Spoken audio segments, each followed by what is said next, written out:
Hello everyone, so তোমরা দেখতেই পাচ্ছ রাস্তাঘাটের কি অবস্থা। তো তার মধ্যে এই বৃষ্টির দিনে ব্রাইডস বুকিং ছিল, তো ব্রাইডের বাসায় যাচ্ছি। এইদিকে দেখা যাচ্ছে কি ফ্লাড হয়ে গেছে, গরু বাছুর সব রাস্তায় নেমে এসেছে। তার মধ্যে আমাদের টাইম 11টা 11 হয়েছে। কথা বলতে বলতে তোমাদের সাথে ব্রাইডের বাসায় এসে গিয়েছি।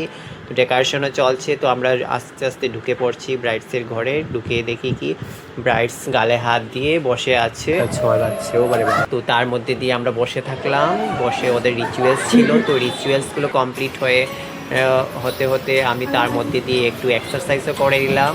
এক্সারসাইজ করে ব্রাইড আসলো নাগাদ 2টা বেজে গিয়েছে।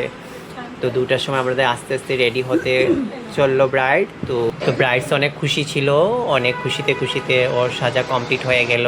তো আমাদের কমপ্লিট হতে হতে আধা ঘন্টা লেগে গিয়েছে। তো তোমরা দেখতেই পাচ্ছ আমাদের কেমন করে কি কাজ চলে, ফাস্টিংয়ে কাজ চলছে। হাফ অ্যান আওয়ারের ভিতরে আমাদের কমপ্লিট করতে হবে। তো আমরা পেরেছি হাফ অ্যান আওয়ারের ভিতরে কমপ্লিট করতে ব্রাইডসও ভীষণ খুশি তা নিয়ে। তো ব্রাইডস একদম মিরাক্কেল হয়ে গিয়েছে ওর